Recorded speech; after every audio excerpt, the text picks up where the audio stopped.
Thank you very much for being here today. We're holding this press conference on behalf of the Republican Caucus. We're here to announce that today we will be introducing legislation that will require the Economic Commerce Corporation to obtain General Assembly approval if they are to provide any loans, grants, or funding to build a baseball park or an ancillary facility. So you mean outdoor facility?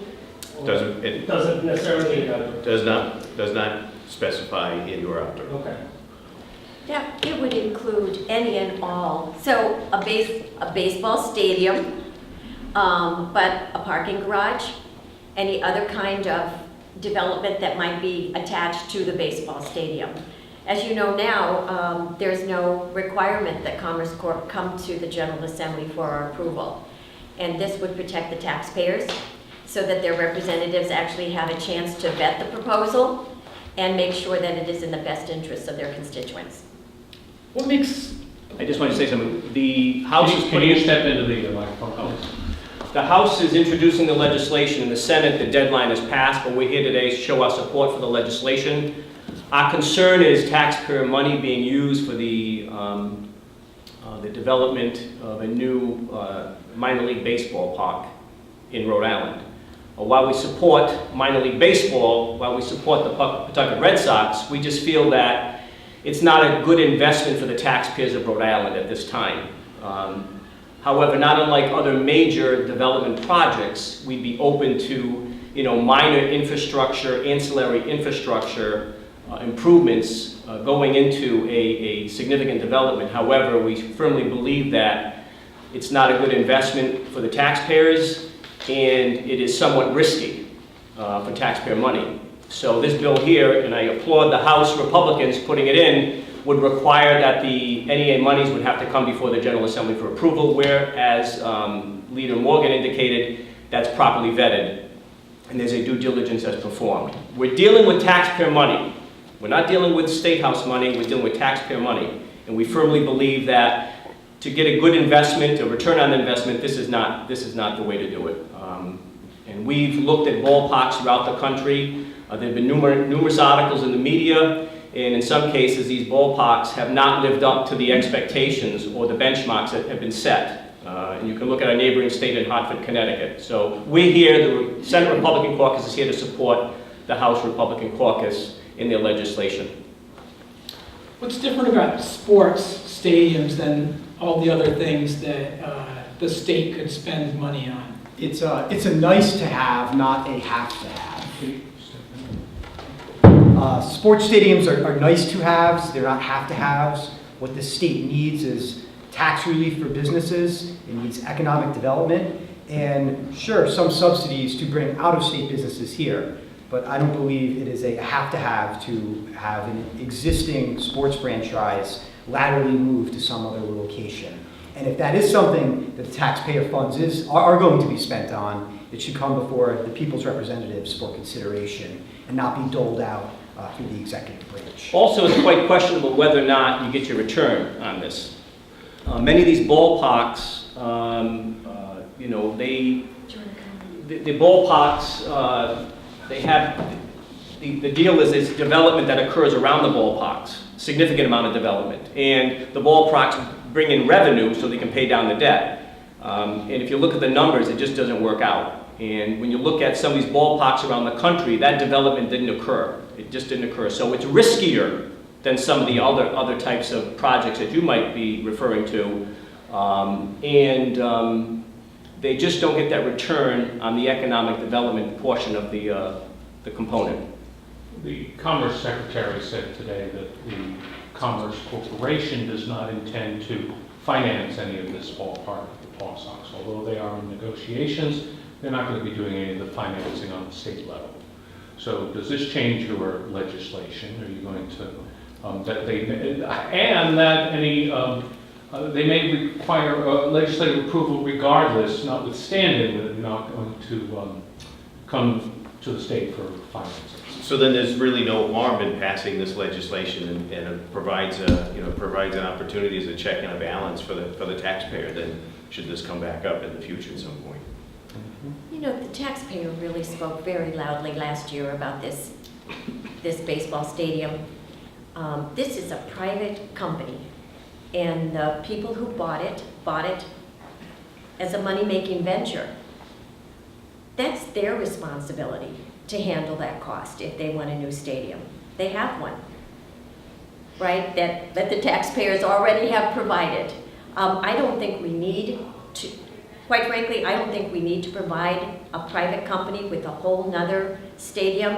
And it shouldn't be where this is an insider deal, where the leadership is making the deal and the taxpayers are footing the bill. I think it needs to come before us as legislators, as their representatives and senators, and we need to look at this deal and make sure that it does make sense.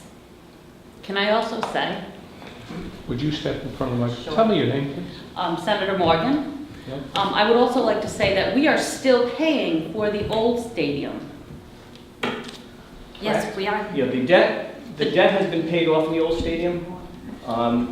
What we have in the budget is in the capital budget. We spent approximately $1.8 million, I think, prior to 2015. This year's budget, we have approximately $100,000 in the capital budget. So we've been paying debt, we've finished paying the debt, but we've been putting money in the budget over a number of years for maintenance and upkeep and certain, improvements to the ballpark. So the state has been involved in certain aspects of the maintenance. But I believe the capital was, the debt was paid off. Let's just think of it, to invest $70 to $80 million or $60 to $80 million in a building that is seasonal, and the jobs that we get from it are not high quality. They're basically seasonal jobs. By the very nature of baseball, it's open about 6 months a year. The stadium is empty the other 6 months. So it's not the kind of economic development project that Commerce Corp should be looking at. Quite frankly, it's not one that the taxpayers should be funding. And Pat's absolutely correct. This is a risky proposal. Can you step in front of the microphone? Minor league ballparks tend to be risky. And I would ask you to look around the country and look at the ballparks that have been built, and some that have been subsidized by taxpayer dollars. They're risky. And like Representative Morgan stated, we're only dealing with a small number of days in the year. That's where your revenue comes in, maybe 70 days, and the ballparks are empty, the rest. And next, you look at the promises made by developers to build around the ballparks. In some cases, it just doesn't happen. So this is risky, and we're dealing with another risky investment with taxpayer dollar. So if this is going to go forward, we prefer that the private sector get involved in these type of investments rather than the taxpayer. And perhaps use this money for other projects such as schools and other infrastructure improvement projects. Less risky and better served to the taxpayers. And what would fall under the category of minor infrastructure improvements that you would be open to having the state involved with? Well, I think if it has to do with on-ramps, off-ramps, some traffic control, if there's, again, infrastructure, if there's need to increase a water line, sidewalks, and so forth, that makes sense. And people have to understand that the Commerce Corp has the ability to give up to $15 million to an agency with no General Assembly approval. They have that authority today. And so if they focus in on a ballpark and maybe a parking lot, and there's two different entities involved, they could allocate $30 million to that project. And they are not they are capped at, I think it's $150 million over a period of time. So that doesn't mean that means that they could invest this year, and next year they could invest more. And we're accountable. We're all elected officials here, and that we think that in order to properly represent our constituents, that something that can be very very risky investment, we're held accountable. They should be held accountable, and we should have an opportunity to vote on it. And I believe Rep. Lancey is going to bring up something that was in the Wall Street Journal today, as a matter of fact. Yeah, and so I appreciate that, thank you. And it's going to dovetail on something that the Senate Minority Leader had said earlier.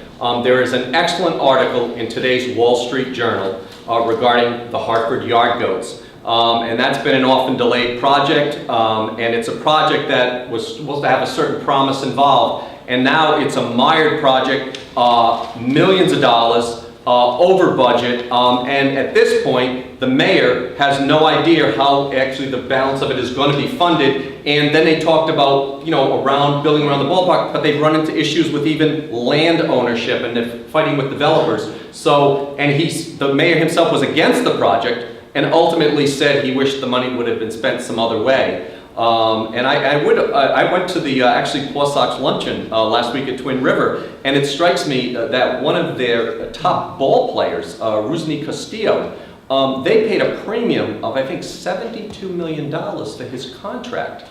$72 million for a single ball player. They could have perhaps spent that $72 million and built a ballpark. So, it's interesting, and he hasn't made it to the major leagues. He's in the minor leagues right now. He's not playing with the major league. So something as simple as that, when you can spend $72 million on a single player, maybe you could have spent that $72 million and built your ballpark. So, just a thought. Any Pawsox fans in the group here? Lots of Pawsox. We're not here. We're not here. We support the Pawsox. We support minor league. We support the Pawsox presence in Rhode Island. We support minor league baseball in Rhode Island. What we don't support now is taxpayer subsidized funding of a ballpark. It's too risky. Very simple. It's too risky. And I think if you look at the basis of this legislation, we are preventing an agency that has been plagued with problems since 2009. We're just settling another lawsuit based on that 2009 economic development project that went south. Right now, we just settled with the SEC. This is to compel the Commerce Corporation, and maybe the current leadership assures us that there will be no monies spent from Commerce, but again, their track record does not give us as legislators any form of comfort that they won't change their mind or come up with another program. As Representative Mendoza pointed out, there is a scheme that could occur year after year where millions and millions of dollars are sent there. We want to prevent this failed agency from doling out more taxpayer money for pet projects to feed pet political needs. And that's the bottom line. That's how this bill was set up to act with Commerce to prevent them from doing this on behalf of the taxpayers. And also to listen to our constituents and the people of Rhode Island. It's about time. Has a cost analysis been done on Pawsox? You use Hartford as a cautionary tale, but Pawsox obviously had a stronger foothold in its community than Hartford has. I think there was a feasibility study done, and it came out, I believe, in the beginning of the year, where they looked at renovating the existing park and building a new park with not a specific location. I think the new park, and I might be wrong here, so don't quote me, was around $75 million without a location. Renovating was obviously was less, the existing park. If you're talking about feasibility, if you've noticed, there's been a dwindling number of people coming to watch these games. So you don't invest in a company that's losing its customers. And you certainly don't put, $70, $80 million of somebody else's money, other people's money at risk. So we're saying, we don't know about the feasibility study. I know too much about studies now that know that you can buy anything that you pay for. You can get any result from those. We need, as legislators, to have the opportunity to look at this deal, to really hear all of the things. It's not just to be done behind closed doors. It needs to come out in the open where we can all look at it, study it, and make a good choice. But might the attendance issues potentially improve if the stadium was in a better area, a more centralized location, like the proposal in Providence? I know there's a lot of ancillary stuff that needs to be done. Build it and they will come. That's really not a good way to risk other people's money. And that's correct. This, again, there's unknown variables. Right. And this is too risky. The risk should be assumed by the private investors. The risk should not be assumed by the taxpayers. You wouldn't finance this project. Pardon me? You wouldn't finance this project. I personally, No, as a bank? I can't speak on behalf of my employer. I cannot. The return just isn't there. I'm looking at it as a return on the investment, and it's too risky. It is very risky. Yeah. Plus the return for the state just isn't there. we're not going to make that much in income taxes or sales taxes to actually pay for this stadium. It's, what did you say? It's nice, but not a It's nice to necessity. have. Has the Democratic leadership in either chamber briefed any of you on what's being discussed? No. I have not been briefed. Representative Natonski, you're the primary sponsor of this bill that's going into this? I am. All right, thank you. You don't have a number yet, that's, No. He has to submit it. It'll be at least submitted today. all right. Can I say something too? Sure. If this investment were such a good investment, why wouldn't the owners be investing in it themselves? Why are they coming to Rhode Island for our money? Yeah, no, not enough return, not enough profit there. I want to make it clear that all members of the House and Senate Republican caucuses are in support of this legislation. Even though they're not here, they work. They've all expressed their support. Yes. All right. Thanks. Thank you. Thank you so much. Thank you.